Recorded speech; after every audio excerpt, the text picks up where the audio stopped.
for the Hyperbase FC, a retro gaming emulation device around $140-ish, depending on if you get sale or not, but 500 gigs, over 5,000 games on this thing.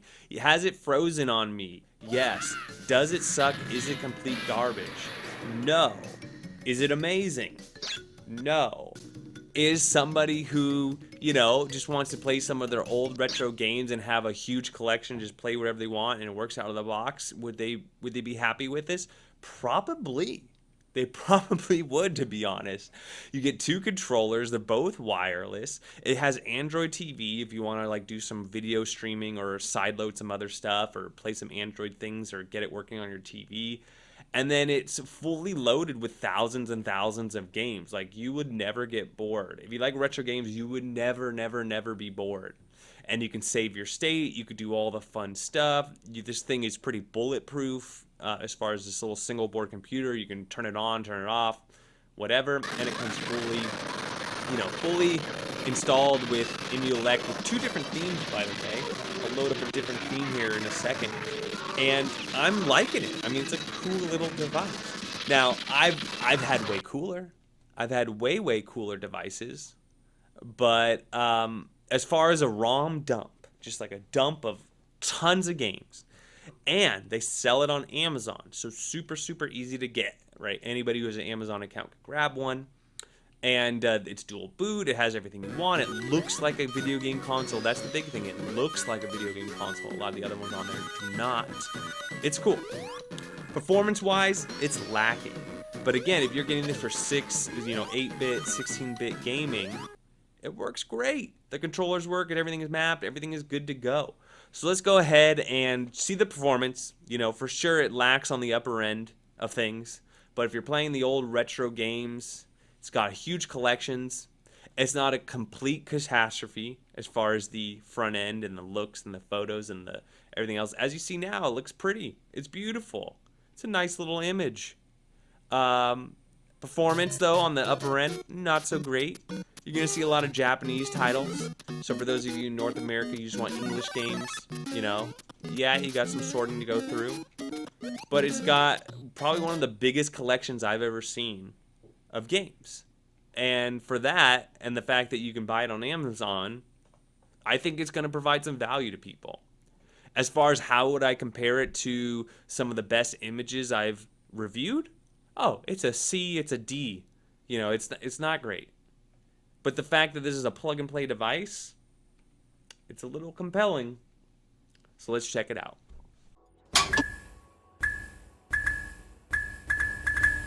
The Amazon device, the Hyperbase FC, comes with a 500 gigabyte hard drive here in the back of the unit. It's running some kind of single board computer in there. You got display out, you got networking, you know, for LAN. It also does have Wi-Fi. They recommend the manual though that you stay with wired.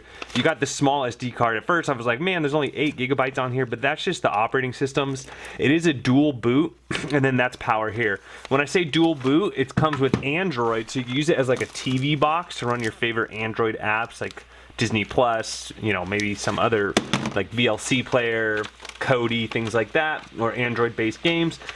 Or if you notice, or you were not reading this, but I read all this through, they even like advertise it as, you know, Hyperbase FC is a dual boot powerful device with Android TV 7.1.2, and more importantly, Emulate. And that's because this really is an emulation device to play all your favorite emulation games, which is all stored on this hard drive here. So you just stick that in, there's a little arrow.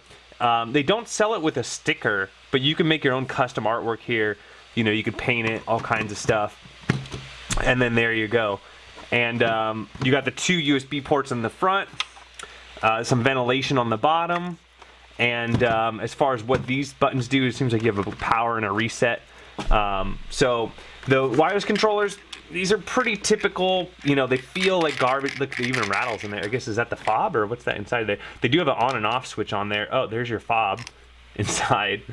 And so it looks like it's 2.4 gigahertz little connection there. It does require batteries, which is wireless. A lot of people do prefer wireless, especially if you're going to be using this as a home entertainment system type deal. And then you do have this remote over here. But really quick on the controllers, they're going to be fine, I'm sure. Don't expect amazing, but they're fine. And you can always add your own controllers, your 8-bit DO or whatever. HDMI cord, power cord, and then you might be wanting a remote. Well, the remote is going to be for your Android TV. If you are going to use it as an Android device, this is going to really be helpful. If you're just using Emulate, you're just going to do most of your navigation and everything through the controller here. All games, 53,000 games in this 500 gigabyte hard drive. You could set up your own favorites, but let's start at the top of the alphabet here with Amstrad. 2,900 games. And is there going to be a lot of fluff in here? Oh yeah, you can bet. But that's a lot of games. And so let's go ahead and look at it. I'm not going to look through all the Amstrad games because, you know, I don't know about you all, but that's pretty much all of them, I'm sure. You'll find a ROM in there, here and there. We find every single, not necessarily, but a lot. GX 4000, Amstrad, 25 games. Let's go ahead and shoot in here. This does come with 2 different themes. You can hit start on your controller over here, go to UI settings, and change the themes out. I'm using their stock controllers right now. It looks like there are going to be mature. I don't know if this game is mature. I've never played it before. But I've been playing with this unit for a while now. In arcade, there's just 11 games, but this is like a subset of arcade. It's running a different emulator core. 11 games, but really when you go over here to MAME, here's going to be the bulk of your arcade games, over 2,100. There's going to be CPC 1, 2, and 3 as well. You'll see those in a moment here. Now the arcade collection. So as you scroll through the games here, remember this is Emulator, so you can hit start on your controller. You can change the game settings over here, you know, to what core you want to do, whether you want to do smooth games on or off, rewind. You get all sorts of extra things. You even have retro achievements. So for those who are new to emulation, basically you get all kinds of settings and options. For those that just want to play the games, yeah, you just click and these all boot. The artwork is here and there. You know, you see sometimes you see box art, sometimes you see a screenshot. It's all over the place. But I have to say it's pretty good that there's at least photos here, and usually they're fairly accurate. Not amazing, but fairly accurate. So this is a lot of games, and this little single board computer that's running all this stuff is not very high end, but you will be able to play the bulk of these arcade games. They're going to play just fine. I'd say 90% of them are going to play just fine.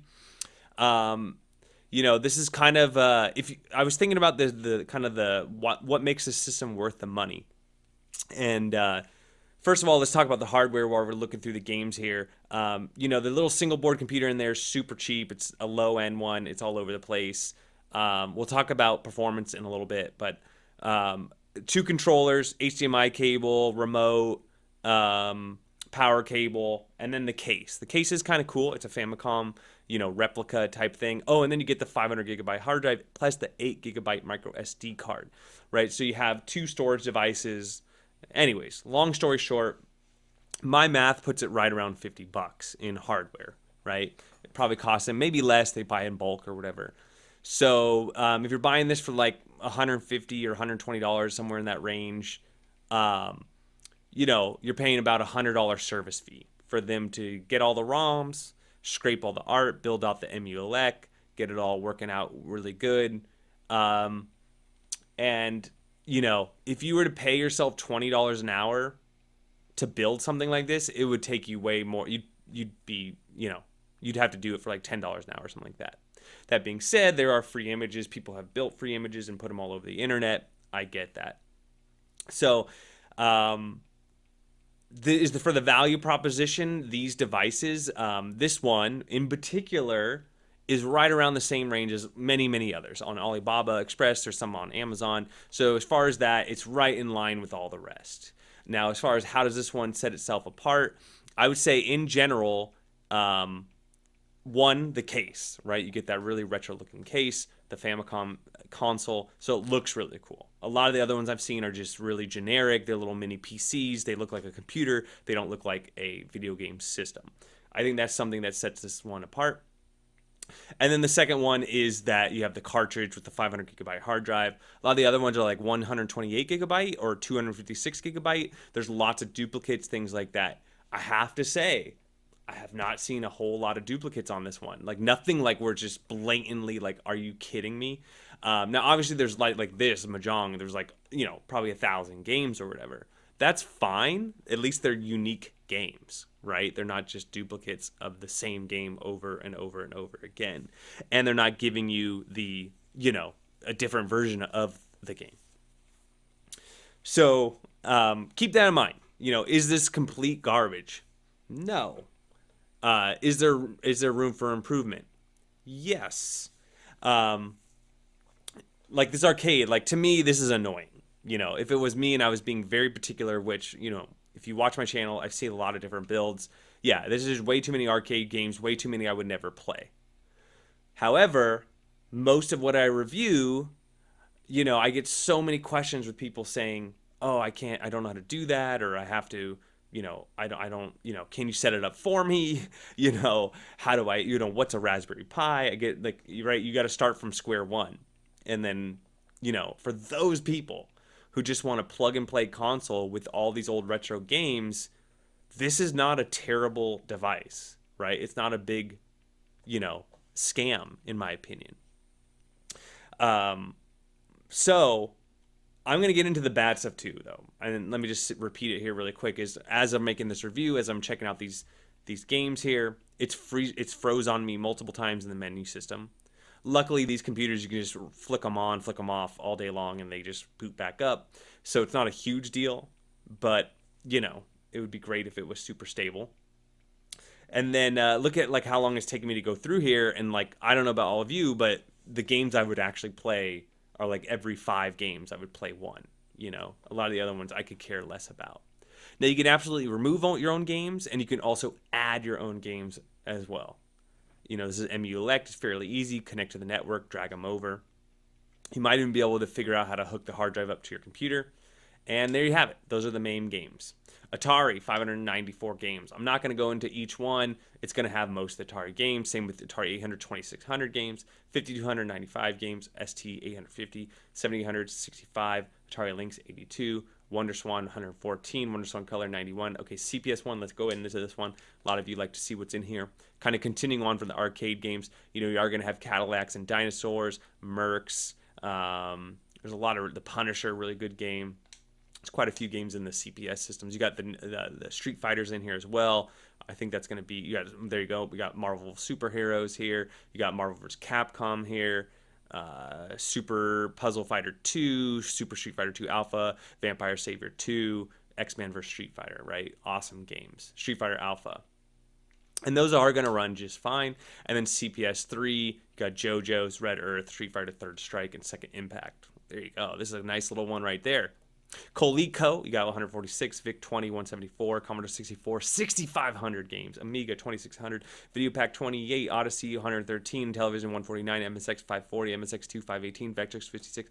Okay, Super Nintendo CD. Another area that I think is cool. They did not need to include these games. For those of you who don't know, Super Nintendo CD had an awesome soundtrack for all these games, and super cool that you don't have to go out. Not all the images out there have them. I think that's a pretty cool perk with this one. PC Engine, 296. So if you like PC Engine, that's a lot of games. There's pretty much all of them. Look at that World Gambler, some mature games as well. PC Engine CD-ROM 2, 155. Whew. TurboGrafx, the normal 5. TurboGrafx 16, 98. TurboGrafx 16 CD, 56. And yeah, I mean, it's got a really good collection between Japanese games and American games. You got a really good mix. PCFX, you got 50. Game & Watch 59. That's pretty much most of the ones you'll ever find. Family Computer System, you got 1697, right? And this is what this whole system is based off of, right? This is a replica family computer system. And yeah, it's got a lot. It's got them all. NES 1900. Now that's weird. I think this is just a duplicate of these two. So it's going to have all your Marios and everything else ready to go. Nintendo hacked games. This is a fun one, right? So these are going to be some homebrew games, some hacked versions of games where they check out some sprites, put in some new ones, add in some levels, things like that. Could be fun. That could be a little interesting hole to get in. Now, most of them are probably going to be junk, but you might find a little hidden gem in there. Family Computer Disk System 209, Game Boy, pretty much all of them here. they're stretching the screen. You'll see some gameplay. They stretch the theme. They put in a little bezel, but it's going to run just fine. Game Boy hacks, another little hole to go down and see what you could find in there. Probably a lot of duplicates, things like that from the Game Boy games, but hey, something to check out. So Super Famicom, 2,000 games. Now, again, what they did here is they're mixing the regular Super Nintendo games with the Super Famicom. So there are going to be duplicates where you're going to have games that are in Super Nintendo are also in Super Famicom, right? So back at that 50,000, this thing has 50,000 games on it. It's really probably closer to like 30,000 games. But still, who can play 30,000 games? Like, you'll never have enough time in the world to play every single game. So the overall number to me doesn't really matter. So Super Nintendo hacks, another little hole to go down, but looks like there's some regular games mixed in there. But you got Bob over here, some interesting games you want to check out. Virtual Boy 33, Nintendo 64. I'll be checking out the performance later in the video, but I can tell you right now they have the Nintendo 64 running at the lowest resolution possible, and it actually does play just okay. It just looks like garbage. And you can try to up the resolution. Some games will take it, but like Dark Rift, for example, or 007, Micro Machines, certain games, Extreme G, F-Zero, certain games are not going to run very well. Killer Instinct is definitely not going to run very well. Super Mario 64 might run okay at a low resolution. Just don't get your hopes up here. It's got them all. I mean, it's pretty much got all the Nintendo. Like, you got Mario Kart, you got Mario Party 1, 2, and 3. You got Mickey Speedway. Like, you're gonna Micro Machines are on here. You got all the games on here. Don't get me wrong. All the ROMs are here. But don't expect killer performance. Game Boy Color, pretty much all of them. Game Boy Color hacks, another little deep hole you might want to find, go down and see what you got going on there. Game Boy Advance, 1800. Now that's a weird one. There's only like 1100 ROMs for the entire system, so who knows what's in there. What else do they have in here? Like, they got the 2-in-1 games. I get that. Those are total, duplicates there.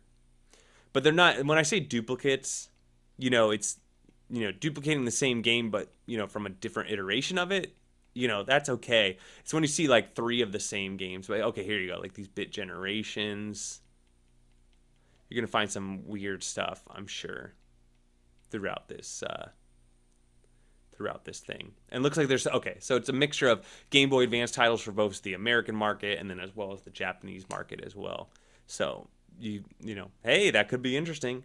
Game Boy Advance hack. So probably you're going to see duplicates from the 2-in-1 games and things like that. And then you might find some homebrews and things like that. Pokemon Mini got 43 games. Nintendo DS, 3,833 games. Again, you got a nice mix here. But like, okay, let's just search on our controller here. Like, if I'm playing Nintendo DS, I might go play Mario Kart, right? So I'm going to go ahead and search Mario. Go ahead and hit enter. And let's see what shows up. And there you go. Mario Kart DS is right here, and Mario Party is right next to it. So that's where I'm going to go if I'm going to be playing this, or Mario vs. Donkey Kong, something like that. And that's going to run just fine. There you go. 3DO, not going to run great on this particular processor and everything. And just 3DO doesn't emulate that well, in my opinion, depending on the game. But it's there. Open Beats of Rage. So this one should run no problem. And you got a lot of little homebrew game stuff to check out here. That's a fun one. Atomic Wave. I actually had Dolphin Blue crash on me. I'm sure I'm going to throw it in the video somewhere. Demolition Fist. I wouldn't get too excited about these. I would just delete them. I would not even consider them on the system if it was me. SG-1000, 100 games, just about. Sega Master System, 442. Sega Mega Drive, 381. Sega Genesis, 912. There you go. You're going to have the Japanese games included as well. But you're still going to have your Altered Beast, your Sonics, everything else. Sega Genesis hacks. Wow, so this one actually looks like they sorted through them. Only 111 games here. So most of these games probably are hacks, where with the other 16-bit systems, I didn't see that happening. Game Gear, 406. Game Gear hacks, 25. All right, we're finally... So look at that. Mega Drive and Genesis, 920 and 1206. What the hell is the difference between Sega Genesis and Mega Drive? Like, those are pretty much the same games. I don't know what they did here. Okay, they threw in some Japanese games as well in here. All right, Sega Mega Drive 32X or Sega Genesis 32X, however you want to. And again, they kind of duplicated them here. 37 and then 171. Okay. So you're going to have a mix of both Japanese and regular games. Corpse Killer over here. Oh, there's a duplicate.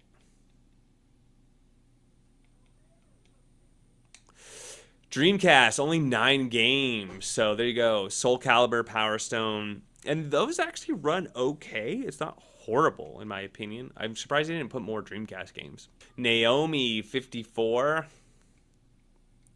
So these are always fun. These should run okay on here. The ones I played ran okay. Not great, not horrible.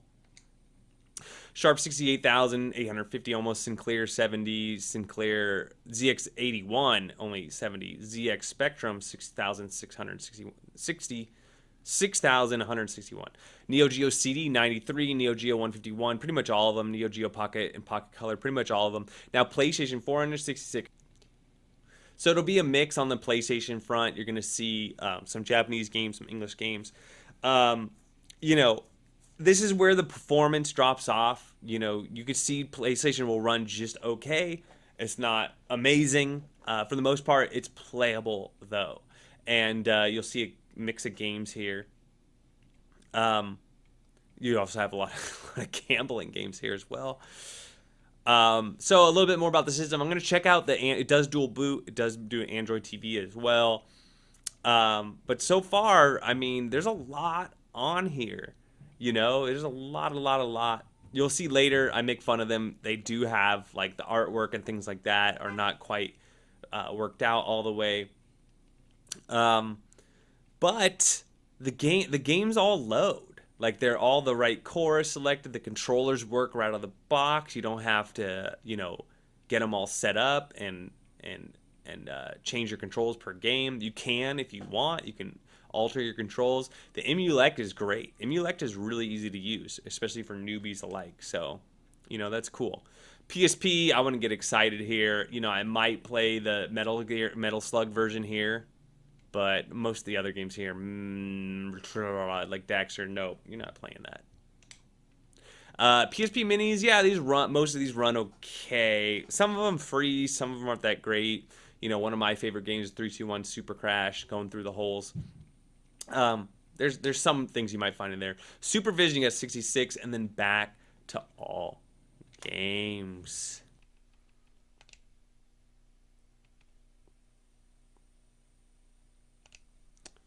All right, reboot from NAND puts you into Android. Let's see. Okay, so you can use your controller once you're on. You got the app installer, you got Chrome, you got downloads, you got LibreElect, Kodi, Netflix is already installed, YouTube. So, and you can even sideload stuff. You know, you got the file explorer, you can add your own APK files, stuff like that. So, pretty cool. I think that's cool if you're going to use it for that. All right, time for the emulation test. This is PPSSPP running in RetroArch, running at low res 1x, no frame skipping. And you can see it's a little laggy. It's definitely not, to me, not a great experience. Super low res, you're getting some glitches. And, you know, especially certain racetracks, it's just really bad. So, you know, like I said, I would skip on the PPSSPP and maybe the Metal Slug. PlayStation, you'll notice a lot of these my sound delayed. That's because of my capture card, so please keep that in mind that I'm running this on 2 monitors at the same time. And PlayStation's fine. It's not the best in my opinion, but it's definitely playable. And there's quite a few titles and things of that nature.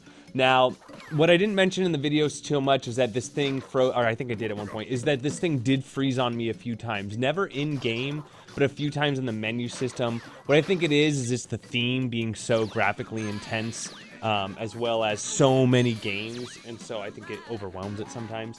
And then again, you know, it's not a very powerful chip, all things considered. Now we're moving along into Dreamcast, the Marvel vs. Capcom 2. You know, it's playable, but I'm sure a lot of people are going to complain that, you know, it is way better on a nicer computer or a single board computer as well. But Most Dreamcast and Naomi is playable. Atomus Wave, though, as you're going to see in a second here, is probably a pass on me. You can see at the end of this clip, we hit a hard freeze. There was a freeze in-game. And I'm not too surprised. You know, Atomus Wave barely emulates on the Raspberry Pi 4, which is a way more powerful chip, so I wasn't expecting this to run well anyways, but this is my test to just max this thing out and see, you know, how it would do. So I don't recommend it. There you go. See, frozen. This whole thing just froze up. So I was still able to exit out of the game. It didn't freeze it froze the emulator, it seemed like. You know, I could still start select out of the game. So now we're doing 3DO, and you know, it's playable. 3DO is playable. This is Wolfenstein 3D, and you know, just besides the sound delay, it's not horrible. I mean, this is Wolfenstein 3D. You know, some of the other games don't emulate as well in the 3DO catalog, but playable. And mind you, when I'm doing these emulation tests, I'm not gonna be. I do think I did Nintendo. But like the ZX Spectrum, the Atari, all that stuff is gonna be just fine. So yes, over half the games on this thing work just fine. So here I have Game Boy Advanced, and it's running pretty good. I would say the resolution's a little weird. That's because it's stretching it out. You can absolutely change the resolution by pressing start. You can, you know, make it more of the original ratio, not stretched out. Oh, I did want to make fun of this though. In the corner, you see JM over here. And on some of these other games, you're going to see there's JM again. And that's a J Mansion or Manchin, whatever. It's another, you know, retro gaming device company. And it's just funny because there's just so much pirating going on here. From the ROMs to the artwork. There's the Bezel project at some point. It's just a lot of borrowing from all, from all over the place. So you see that going on too. So Nintendo 64 barely emulates on the Raspberry Pi 4. And here you go, you have it on like the lowest resolution possible. It looks like junk in my opinion, and it runs poorly. I'm not a fan of Nintendo 64 on these things. Does it have all the Nintendo 64 games? Yeah. So here you go, you get Super Mario Bros. Runs great. All the Nintendo, Super Nintendo, Genesis, all that stuff's gonna run just fine. That's why I say, you know, if that's what you're looking for, you just want all those games from your favorite childhood memories, then look no further. All right, and then this is actually Super Nintendo CD, and so it has a cool soundtrack. So long story short, what do I think of this system? I mean, for sure, like I said, if you were to rate it compared to little things I do on my channel all the time, it's like a D or a C or C minus at its best. But the fact that you could just buy it on Amazon, it's going to give you everything you need except a couple of batteries is nothing, you know, I think there's a market for it. And I really do like the retro case, especially if you're into the shape and everything else. And then this is always a good starting point too. Like you can delete a lot of these ROMs off, add your own, things like that. And it's a TV box on top of it. Like it's got some things going for it. It's not something I would just throw in the garbage. But, you know, knowing me and my options out there, I would probably do something else. But for somebody just coming out new as a gift, I think this thing has a market. But that's what I think. Let me know what y'all think. Don't forget to like and subscribe, and we'll catch you on the next one.